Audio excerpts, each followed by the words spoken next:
Peter Pan's Neverland Nightmare drops in theaters next year on January 13th. I'm sitting down with writer-director Scott Chambers. How's it going, man? Yeah, I'm good, thanks. How are you? I'm fantastic. I'm so excited to be talking here, talking a little bit about the next entry in the TCU, man. Yeah, I know. It's going to be a dark one, isn't it? So, because obviously you've already seen it, so It, it's gonna be it's dark. it's dark, all right. I don't think that people are ready for this after Winnie the Pooh, Blood and Honey. Like, I don't think I think they're kind of gonna go into this one expecting the same. Are you excited, like, to see like people's reactions to this one? Yeah, I think definitely. Like, we always wanted like every entry to be different to the last. So unlike something like the Conjuring universe, which is all very similar kind of tone, you're either into that or you're not, sort of thing. Whereas with ours, it was kind of like, you might hate one film and then love the next, or you know what I mean. Like, they're all going to be very very different tones. So I'm excited to see what people think about this one because it's nothing like Winnie the Pooh, and that was something that I was like going into it very aware of. I was thinking, do I make this fun? Do I make this serious and all that kind of stuff? Like, what fits the film the best? And I thought something serious because you're dealing with like children going missing and being murdered and stuff. And I was like, I don't feel like this at all suits something. This one's a lot more character driven. The story's a lot more bleak, and it was just something that excited me a lot as a director. I was like, you know, as a director yourself, like that going into these type of things, they're hell to make, and you've got to really every single scene you've got to want to be there. You've got to want to make it, and this kind of suited where I was at and what I was thinking and being excited about. So yeah. Oh, very nice, man. I'm really excited for people to check this one out. And yeah, with Winnie the Pooh, Blood and Honey too. You produced this one, you starred in the film, and now you've kind of swapped roles. You're writing and directing for this one. Do you have like a preferred hat to wear on a production? In terms of like if I'm working on it as a producer, probably not acting, just because too much going on. Like, I really found Pooh 2 such a challenge. Like, every time they would go cut, there's an issue and I'm getting dragged off set, and it's like people moaning at me or complaining, or something, locations pulled out or something. So I found that really really stressful. But when you're directing, I don't know, like, I found it actually weirdly easier because it's like all the problem solving's, coming, you're involved in it anyway. So acting's always been my number one. Like, that's where I started out. And, I've always made films as a little kid with my dad's video camera. So it's always been something I've been doing. But probably in terms of things that I'm producing, probably directing was actually more enjoyable than acting, I'd say. Yeah. I figured you'd have like a little more fun with this one. I remember when we were talking about Winnie the Pooh, Blood and Honey, you were like, it was just a lot, it was just like acting in it. I'm, kind of not necessarily running the production, but you're producing it. There's a lot riding on, all the things you're doing there. So just kind of sitting back behind the camera this time around, probably a little more relaxing, huh? Yeah, no, definitely. And also, just things were going wrong left, right, and center on Winnie the Pooh because, like, obviously 3 days before the filming began, the costume department and art department dropped out. So I was manically sat there, like, trying to order all these costumes. And, like, if you think about the rave scene, how many costumes there are, and that's not normal outfits. It's all like, it's bondage outfits. And with female bodies, they're really actually, like, as a guy, I know nothing about that. So it was like, oh, can I get you small, medium, and large? And then the girls were like, well, it's not like that. My boobs are this, and then my waist is this. And I was like, oh my, I need to order it now. So it was just really, really challenging. Whereas with this, it was way more organized. No one dropped out. And just the story was, I think with Winnie 2, we got excited with having 350k budget. And then when we got to set, we were like, God, this is so unachievable. Like, what we set out to do, like the rave massacre, really, we should never have even tried to do that. It was so stressful. And with this, it was all, everything that we set out to do, I knew I could achieve it. And it took so much stress off me on the day. And like, Reese is in the background editing Pinocchio, and that was stressful because of the puppet. But with mine, yeah, everything went really well. And I feel very lucky that I didn't have, because Paul Reese from Winnie to Pinocchio, I don't feel like he's had a difference. They've both been really, I had a good time, so yeah. At least you had a good time, man. That's why we do it, Yeah. That's great to hear, man. But yeah, speaking of Blood and Honey too, Peter Pan seems to be an entirely different animal. How does this movie stand out from the other films in the Pooniverse thus far? This one's going to be the darkest entry before you're going to get Pooniverse. I would say it goes this one, then I would say it goes Bambi because it's fun, but it's got some quite dark moments, which is quite weird, but it's a lot more fun though. And then you've got, I'd say, Winnie 2, and then you've got Pinocchio. Pinocchio is, it winks towards something like Chucky, but it's something totally different. And I think you're going to really love Pinocchio. You're going to have so much fun with him. But yeah, with this, it's definitely the darkest, and there's also a reason for it. Making this, I like everything we're planning ahead. Like some people on the internet say, oh, you know, they're making it up as they go along. Not now. Like with Winnie 1, we never knew it was going to be what it was. It was a complete accident. It was a 20 grand movie, and it just was an accident. But now, like, it's all being thought out. So when you get to the Pooniverse, you need to already have certain feelings against some of these characters. Peter Pan, you need to hate him, because when you get to Pooniverse, I need you to already hate him, because there's like the baddies and then there's the big bads, and he's on their team, and I just need you to already hate him, already despise him, and that is what this film's going to be. And yeah, with these entries, you're going to feel certain ways, so when you get to Pooniverse, it will already be there. But I think Mad Hatter, I think I'm going to direct that. That's also going to be pretty nasty and dark, and you're not going to like him either. So, yeah. I was gonna say, like, after this, I'm like, I need to go back to the camp, I think, for a minute. That was like really intense. You will, don't worry. it's nice to have that variety. It's nice to have that variety in a connected I think you're universe. Gonna love it. Yeah, if you like camp and fun, and I think Pinocchio is gonna be everyone's favorite in terms of that. He's got so much sass in him, and obviously we've got Robert Englund playing, you know, cricket, Freddy Krueger. So it's so good. Like, I really believe in that film. So yeah, you're gonna have a lot of fun with that. So you'll have the darkness of this, and then very quickly you'll be relieved with the Pinocchio. It's nice, man. It's some excellent versatility. All in the same universe too. It's excellent stuff. Exactly. Yeah.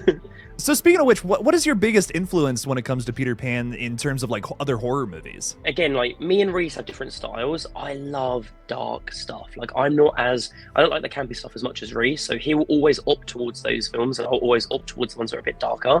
So I love stuff like Switchblade Romance. Like, I love French horror and stuff like that. So Switchblade Romance, Inside, if you've ever seen that. Yeah. I'm trying to think what other films reference this. Black Phone's obviously there, but it really wasn't like something that I was like rewatching much. It's just naturally there because of certain things that happen. But really, it was Switchblade Romance, Inside. I love Martyrs. So there's like tiny bits of Martyrs in there. Yeah, those. I love character-driven stuff. I like things where, like, as it's going, the story kind of switches in different directions. I love that, to keep it moving and to keep you interested. And because I come from an acting background, I think, like, that's why you'll see a lot of character-driven stuff in here with, like, Tinkerbell, her background, and, you know, the story of Wendy, how the stakes are so high, she has to get this brother back, not just for getting him back for safety, but for herself. Like, she will lose her mum, she will lose everything, everyone's going to turn against her, and you can see it all happening as the film's progressing. And I'm all about stakes, I'm all about performances, so anything that I direct, you're probably going to see a lot more of that. Whereas with Reese, he likes that too, but he loves, like, having fun and silly, like, the silliness of stuff. But I'm always going to opt to like move to driven. And I love putting people in situations where, as an audience, you sit there and go, what would I do? And then they do it, and then as a writer, I'm putting stuff in there to make it worse. And it's like, okay, you've done that now, but bam, now what are you going to do? So I love doing stuff like that. And when you get to the third act of this, obviously Wendy does come face to face with Peter Pan, and I wanted that to be genuine. I hate films where, like, you've got this 19-year-old girl, she goes up against the killer, and she comes out basically unscathed. No, I wanted this to be like, what happens when a normal 19-year-old girl who has no fighting experience, no self-defense experience, goes up against this guy who's adrenaline-fueled nuts? Like, what happens? And I thought, if she's going to go up against him, it needs to be genuine. Mm-hmm. Like, you're going to get a lot of that when people get there. Yeah. With how dark it was, yeah, I didn't think you would go to some of the places you did, but man, that third act, like, it steps it up even more. And again, I think I'm right on the border of spoilers, so I'll shut up. But do you have a favorite? Yeah, good, right? Do you have a favorite? I know you can say what you want. Do you have a favorite character that we might see in another installment? Like, I know you kind of already said that Peter Pan will be back. Is anybody else coming back for future movies? Do you mean for Pooniverse, or do you mean in general? Yeah, Pooniverse in general, because I really liked a lot of the characters in this one, Scott. Me So I'm too. curious if we're gonna see them again. You know? Yeah, you're going to see a lot of them. So Tinkerbell is going to come back. I know how this film ends. It's all been planned out, so don't worry. But yeah, Tinkerbell is back. Peter Pan is back. Wendy is back, which we're trying to make dates work with her. But she will be back in some capacity. The little boy Michael will be back, and then maybe the mum. Obviously, the mum in this, she's not in it a lot, but I feel like when she's in it, she's got a she gives a lot. And obviously, she was the therapist in Winnie the Pooh too. And there's a lot of like little winks if you notice, like she's wearing the same blouse that she was wearing the day that she had her psychiatrist meeting with me as Christopher Robin. The events of the films take place on the same day. Like if you notice when Wendy, she's a hairdresser, and one of her friends at the hairdresser is the girl in the opening death of Winnie 2, and she says, "We're going glamping tonight, do you want to come?" And luckily Wendy says, "No, I don't want to come." But yeah, these films are all happening at the same time. So characters, they're coming back for Pooniverse, but when you get to Pooniverse, nobody, and I mean nobody, is safe. I love, like, in Avengers, I think, was it Infinity War, the middle one? Normally I'm not a fan of Marvel films. I think that like the structure's always the same, it's predictable, and I'm just like, I don't know. Like but I got dragged to go and watch that, and I was like, oh, I can't be arsed. It's like nearly 3 hours. So I went and watched it, and when that final part happened and all of them started dying, like Spider-Man, I was like, now I love this. This is amazing. And then obviously in Endgame they reversed it all, and that pissed me off. But I loved that. It gave so much stakes to it, so much weight, and it actually meant something. I'm going to be bringing a lot of this to Pooniverse, and that's what's quite fun about these introductory films. You're going to grow to love these characters, like these characters, and then I'm going to... And I honestly, you probably won't even be able to count a whole handful of people that are going to make it out alive. Like, all these people that you're going to grow to love, they're all going to get wrecked. So I'm excited about it. Maybe even Christopher Robin, because I feel like there's only so far you can go with him and Pooh, like, before it starts becoming like, oh god, come on. So yeah, I think all bets are off, and it'll be fun. Oh man, I'm excited. I can't wait. That's good news right there. Yeah. And you're going to be in Pooniverse, right? You're going to come over and die. Yeah. If we can publicly talk about that, absolutely. Mate, yeah. Like I've said it loads of times, but I've been a fan of you for years. I've always watched your YouTube channel. I want to meet you. I feel like we'd really get on in real life, and just how cool to like kill you in it. It'd be so fun. Like imagine, like, I don't know, you getting scalped or something. That'd be quite fun. Or like, I don't need it, man. Yeah. You can take it. Let's do it. Yeah, come on, let's do it. No, you're doing it, and I'm gonna invite you. So hopefully we can make it work. So, for those who don't know, Scott was talking about this like back in March when I was interviewing you guys about Winnie the Pooh. Dude, the next day I went out and got my passport. That is how excited I was. I was like, oh, I'm there. Like, I don't care. Whatever's going on, I'm making it out. So yeah, I want you there. It's gonna be good. We're gonna have so much fun. We might actually film in Bulgaria now, so we might like rent some backlots. And at the minute, I'm like negotiating some like deals and stuff. So yeah, I want this cool scene where it's like in this street. It's like backlot street. And I want like a proper Avengers style shot with all the villains in a row, and all these cars on fire and people just getting hacked. So maybe you could be like getting hacked away in that scene. It'd be quite fun. That's perfect, man. I'm so down. I'm so down. Okay, cool. That's I can't tell you how excited I am for that. But on top of all of the scary movie influences, I noticed that you found like a lot of really interesting and different ways to just, take that original Peter Pan story and twist it for horror audiences. What was that process like, going through that original story and just kind of like making it your own version, essentially? Yeah. Well, so interestingly, me and Matt Leslie, we actually wrote an entire different script together. And the script, I do want to keep it as maybe a sequel, or we could revamp it to be the Sleeping Beauty script. It's a really fucking good script. And but it's a lot more supernatural. You spend the entire film in Neverland, all this kind of stuff. And but when I got to budgeting it, I got really scared because we just finished filming Winnie the Pooh 2. And I was like, there's no way we can fucking make this on like 350k. I was like, there's just no way. And so much give on the day, like, quality and all that kind of stuff. And I was like, this isn't smart to do this film. So I went, I'm not going to do this. Okay, what do I do? What's more grounded? What is achievable? Like, what can I actually try and execute well? And then I started brainstorming. And then again, obviously references like Switchblade Romance were in my head, and a bit of Black Phone, all that kind of stuff. And but my own vibe as well. I wanted to use the shadows as a big thing. So like there's a lot of subtlety in it, but you'll notice shadows become a really big part. Like the first time you see a proper shot of Peter Pan, you see it shot down and it's his shadow. And not only that, when the family first get their first phone call, the taunting phone call from Peter Pan, there's shadows of bars across their face, like a jail cell. As they get that phone call, they're in his trap, and they cannot get out until, you know, they've found the kid. Forever now they'll be in this trap. So I try to use like shadows as much as possible to wink towards the original.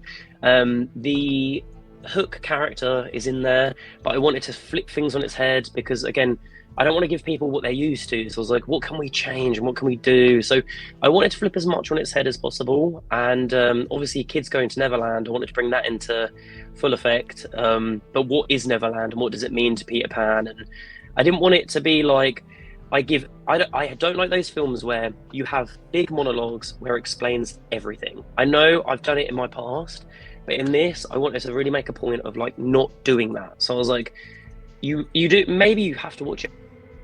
There's a lot of little things throughout it where if you go back, you will notice it and you'll pick up on it and go, I think that means that, and da-da-da-da. So yeah, I was just playing with a lot of things, and color was a thing. If you look at the color palette in there, there's a lot of wink to the original stuff, and yeah, so yeah.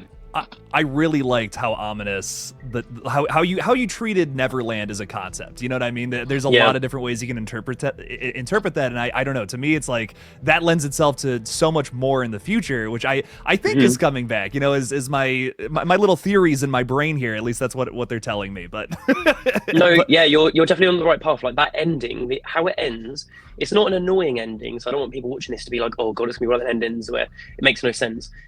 But it is very open. Like you can think and go, oh shit, that was right. Or you can think, or is it that? There's a lot to it, but in my head, I think the worst is true. So yeah. No, I really dug that about the film. Again, another element to it that really makes it stand out from Winnie the Pooh. This is definitely its own thing, which I vibed with. And speaking of things being their own thing, Jagged Edge has Bambi the Reckoning, Pinocchio Unstrung, and the Pooniverse Monsters Assemble coming out next year, apparently in 2025. You also have Pooh 3, Awakening Sleeping Beauty, and Snow White Returns that have also been announced. And I think you said the Mad Hatter you're also doing as well. Yeah, it's called Alice and the Mad Hatter, and I'll give you like a little. I've not actually talked about this at all, but I really. So when I actually liked Maxine, by the way. Like, yeah. Personally, I actually really enjoyed it. But when I watched the trailer, I think I know. There was something that I was really wanting it to be. That maybe it wasn't completely. And I really want to do that version with my Alice and Mad Hatter. And I've got this idea that the White Rabbit is like this escorting agency, and he gets obsessed with these, sex workers, and maybe Alice works at the sex worker escort agency. And I've got a lot of plans with it. And I think it might be like Maniac, if you've seen the remake with Elijah Wood. Yeah. Maniac meets something like a little bit of Maxine, meets a little bit of like, Opera. That's one of my favorite films. Ooh, have you seen Opera? No? Oh my gosh, you're going to love Opera. Okay. Yeah, please watch it and then text me after, because I really, really think you're going to love Opera. Okay, it's going to be like, I think it's going to merge those three into my own thing, but yeah, I'm really excited. Yeah. You have all these films coming out. Like, what's the plan to keep it a connected universe while still being like unique? Like, do you have is it just going to be you and Reese tackling a lot of these projects? Do you have other voices coming in? Like, I know you have the other dude doing Bambi the Reckoning. Yeah.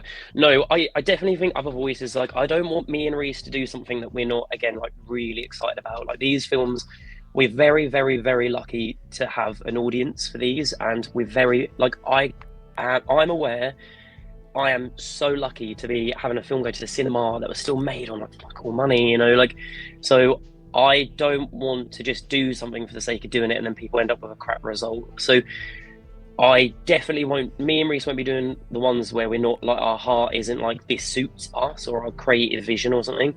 So definitely letting emerging talent have their go at it, because again, like I've been trying for years, like since I think I started producing when I was 20, so it's like a good long time that I've been doing this. and I know how hard it was to get an opportunity, and I'm going to be looking for other people that are similar to me that like love this. Like even if you wanted to direct something, like I'd be totally up to chatting to you and stuff like that. It might not be your thing, but whatnot. You know, I just want to chat to people that want to do something with, you know, a platform and see what they've got in mind and their visions and see if it all works out. So we'll definitely be doing some like for example, Alice and the Mad Hatter. I feel like I've got a lot of excitement for that, and I know Reese has got a lot of excitement for one that hasn't been announced. But I don't think we're like Sleeping Beauty and Snow White work for us too. So I'm already chatting to people about that I think work better and it works for them. Just to give people the best films possible, you know, and also to give people opportunities and stuff. So it won't always be us. Very nice. No, that's exciting to hear. I think that's one of my favorite things about everything you guys are doing right now is how like there's truly something for everybody in this universe. Just from like the 3 movies I've seen, I think there's going to be so much to pull from at the end of the day when you guys have like, you know, 6, 7, 8 movies out. There's going to be so much to watch, so many different things, so many different fans that will come flocking, which will be interesting. And it will be fun as well because as these films progress, like in Puniverse, I do intend on having beef between other characters. So, you know, say this is all me just talking rubbish at the minute, as in like none of this is in the script, but say for example on just Christopher Robin, he survived, but now he's got an issue with bloody Peter Pan. So what's it like to get in the universe of Pooh?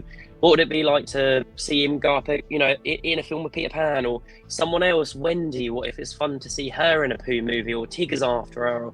I think it's just fun to keep it, you know, active, and I just don't want to retread the same stuff. Like, and that's why I'm very like, you know, I know people keep going like on the internet like, oh, when's Winnie 3, Christopher versus Pooh? But it's like you don't want to keep seeing it over and over because it will get boring, and I'm very aware of that. Like, there's other franchises out there that keep doing that. It's the same person versus the same person. It's like, why can't you kill him? Like, kill him. Do you know what I mean? Like, and I'm aware of that, so I don't want to be doing the same stuff. And I'm also going to be listening to probably not critics, but the audience, like the ones they respond to. Like, if people don't respond to how dark Peter Pan is, we won't continue that. You know what I mean? Like, I'll calm down. And I was like, you know, it's children. I can't make this funny. Kids going missing, and I was like, oh, let's just fucking. If we're gonna do it, let's do it. Do you know what I mean? So, yeah. And that is a good mindset, I think, to be in right now, because you guys have a big fan base. You gotta cater to them. You know, I think that completely makes sense. I 100% hear you on that. Now, you know, I was telling you I just got done with a short film, which is like it's kind of like my first like original thing, and I'm looking at it and I'm like, you know, I put a lot of time and effort into it, and there's still things where I'm just like, I wish I could have done this, that, whatever. Do you? Is there anything about Peter Pan where you're looking back at it and you're like, I wish I could have. You know, there's something I could have done differently or whatever. I know that's a tough question, but I'm curious what you think about it. So yeah, you always get that, and I've luckily got to a point now where I just let go of it. Like it's because I've done so many films at this point. I've produced over like 140, so it's mental. And at the beginning, I'd be so anal. I'd be like, oh, it's not perfect, it's not this, and it's not that. And it's like, you've got to remember when you're, especially on a budget, like that is a big thing when you're on a low budget, and you just have to remember on the day, what was it like on the day? It was like there might have been crew members that are just, they're not interested in making your film. They're there to go home on the 11th hour and they want to go, and you're got all these people behind the scenes pulling you back, and you're trying so hard to get this vision and get it put like the perfection out of it, all that. And or it just might be that it just isn't working, or like someone hasn't done what you asked them to do in pre-production. And a lot of it is just, it's the collective. You're like, there's this puzzle and not all the pieces will always fit, and you need to forgive yourself. And it's like, it's the best thing that I could have done at that time. And I actually don't look at any of it and go, I wish I could have done that, because I know how hard I worked on the day, you know. And I'm sure you, like, if you think of it like that, I'm sure you're the same. Like, there's not a minute on these sets where you are fucking sat there, do you know what I mean, having a chat about what you did last weekend. You are like that all the time. Yeah. Departments, you're making sure that you are overseeing everything. And I really don't think there's anything that I could have actually done to make this better, because it's just circumstances, it's budget, it's the time that you had to film it. So I think I'm at a point where I'm very forgiving. So no, weirdly, like I think it is what it is at this point, and I don't actually know what I could have done. So yeah. You know, I'm not gonna lie. That's almost like more of a personal question, because it's nice Yeah, to that's hear what I that. mean, yeah. It's nice to hear that from you. That you're just like, you know Yeah. what, I'm happy with it. We have more Yeah. projects to do. That I will take what I learned, and you can kind of just like apply that to the next thing. Exactly. And I love that. That's actually like And that's you probably will, the best honestly, answer, right? yeah, anyone watching this, like wanting to make films, because making films, you do not have to be like, this is such a big, really want to get out, because when I first started doing all this, especially acting, I felt like the acting was for the bloody 5%. You had to be rich to do it, because you get an audition, oh, hey, you've got to do it tomorrow. You've got like 14 pages of stuff to memorize. You've got an American accent to do, and you've got to be in there at 11 a.m. doing it. And you're getting this phone call at 4 p.m. and you're currently working a night shift or something. And it feels like, oh my God, how can you actually do this? Like, because you have to quit your job. Well, you have to say, I can't come in, then they fire you. Da, da, da, da, da. And then when you move into filmmaking, it's all the same. It's like, you feel like it's unaccessible, this industry, and it isn't. It really isn't. And that's why when some people, I don't know, like basically shit talk what I'm doing with these films and stuff, it's been my biggest gateway into this industry. And if I didn't have these public domain stuff, so hard before, and no one was watching it, no one was reviewing them, they were just going under the radar, they were getting chucked on Amazon Prime, no one was watching it. And now I'm at a point where people are watching it, and I'm very lucky to have meetings with people, like people that I would never dream of meeting, and I'm very lucky to be, it feels like, oh, I'm getting it, but anyone can bloody do this. And I don't come from money, Reese doesn't come from money, everything is self-created, and it's just one of those things where you will just keep making films, and anyone watching this, do it on your phone. It doesn't matter. You will learn something from it. Like, I think I made my first bunch of films that never saw the light of day on like Canon 550Ds, which I think you can get now for like 200 quid. And I thought they were bloody amazing at the time. I really thought, I was like, oh, wow. And then I remember, like, you have this, but like you make a film, you think it's really, really good. And then a couple of months later, you haven't watched it for a couple of months because you need that space, right? And then like I did a screening, and I was like, oh my God, this is trash. And I was like, fuck. But I learned so much, because then I realized why it was trash. Do you know what I mean? You're like, I just spent too much time with it back then. Because I don't know, but you've got to be forgiving as well. Be so forgiving. Remember what it was like on the day. Don't be so hard on yourself going, oh, da da da da. Or the continuity, it's like, it's not all your fault. Do you know what I mean? And there's probably nothing you could have done. And if you had done that take again, probably people would have started walking off your set saying, I ain't doing this. And then you'll start getting bad attitudes the next day because they think you're taking advantage. Da, da, da, da, da, da. But yeah, big thing is this industry is so, and that's what I really want to get, especially with your channel, because I feel like I see the comments and stuff, and I, 4 years, and I feel like there's so many creatives watching your stuff, and look at Skinnamarink. How much would that have cost to really make? Do you mean you can do it? And I want anyone watching this, like, just please, if you want to be a filmmaker, you don't have to be rich. You can use your phones, or go and rent a Blackmagic for a weekend. You can go online, you can rent these cameras quite cheap now, and you might have to save up a little bit of money, but there's like low-end distributors that will take your film and they will distribute it. And if you ever need help with, the big thing is contracts, like just know what you're signing. And it's really hard to read these contracts. They send you, this is going so off topic, but I hope it helps, but like they send you these 35-page contracts, and they're really hard to read when you're anyone that knows how to read these contracts, and you're like, fuck. And do you know what, I've got dyslexia, and I shouldn't just blame that, but I get so distracted reading these pissing contracts, and it's like they're 35 pages, and I don't even know what it says half the time. I'm like, what the fuck does that sentence even mean? And I read it 5 times in a row. I'm like, I don't get this. Anyway, and then you just sign it, and then you're fucked. And then it's like you never earn money. And like, I think for the first 20, 40 films, didn't earn anything. Didn't even get my money back on the budgets, let alone me getting paid to do any of it, like produce it, write it, direct it, anything. And it's a really nasty world, but reaching out to other creatives, it is important. I will always reply to an Instagram message if someone's trying to do what we're like doing and stuff. I think it's so important just to help each other out, and also warning, because I've been burnt so many times, and there's some people I'd never go to again. And I can't just outwardly say names because I'll probably get sued or whatnot, but yeah, I'll definitely advise. And if anyone wants to message me, I'm so, like, I want to help people. yeah, I don't know. I don't think film school does enough as well. Like, I really don't. Like, I didn't go to film school. Everything I've done is self-taught. Like, as a kid, when I was like 17, I would have been 18 when I got in. I auditioned for something called RADA, which is like the best like drama school in the UK. And I did all the auditions, and they said, "Oh, go on a gap year." And in that gap year, something happened, and it changed in the UK where the grants or something, they weren't a thing anymore, and you had to find private funding. And I thought, fuck, because my parents can't afford this. And I was like, okay, well, that's done. So then I was like, for free, I'm going to act in anything, because even as an actor, like, again, I've been talking about filmmaking, but just self-teach yourself. That's what I was doing. I was watching like all these tutorials on YouTube, interviews with great actors. I was reading acting books left, right, and center.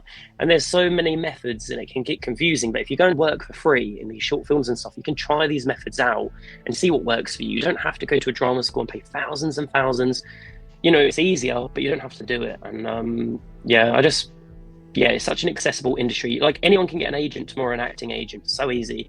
Anyone can get a job on a set tomorrow. Like, maybe not the best set, but you can go on the internet and you can find jobs. And I just want people to be not feeling like isolated, because it can look scary and stuff, you know. But yeah, I'm so sorry for going off topic. Sorry. Oops. Dude, you know, people got not only a spoiler review of Peter Pan from this with the director, they also got a therapy session, Scott. This is awesome. Yeah, sorry. Do you have any final thoughts just on Peter Pan before this one comes out? You know, again, this is a very different movie. You know, some people might not walk into it. They might be surprised to see what this one ends up being. Yeah, I hope that they go into it like open-minded. I really hope that. I hope people go on these journeys with these characters and genuinely care about them. Even the ones where when you first meet them, you might go, "Oh, I don't like you," and then as it goes, you start unraveling shit. Like, they're a victim of their own, of what is going on as well, and they're just brainwashed, etc. I mean, there's a lot to play with, and I think there's a lot. Have you seen a film called Hounds of Love? Have you seen that? Oh no, I haven't seen that one either. I got my watch list is growing, man. This is awesome. Oh mate, yeah, no, you're gonna this film is so good. It's an Australian film. I saw it at a film festival. It has maybe some of the best acting in it. It's based on a true crime in Australia about this couple that were like murdering teenage girls.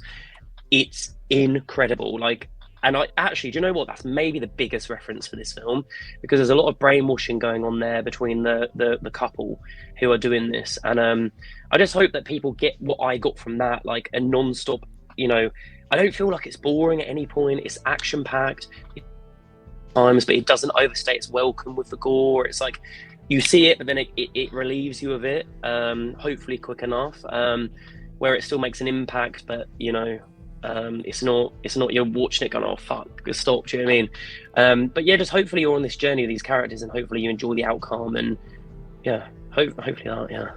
Well, Scott, I'm really excited for this movie, man. Again, it drops in theaters on January 13th, so everybody make sure to go check it out when it comes out next year. Scott, thank you again for coming on, man. I really do appreciate it. Thank you so much for this. Of course, of course. Thank you all for watching, and don't forget to kill it out there, y'all.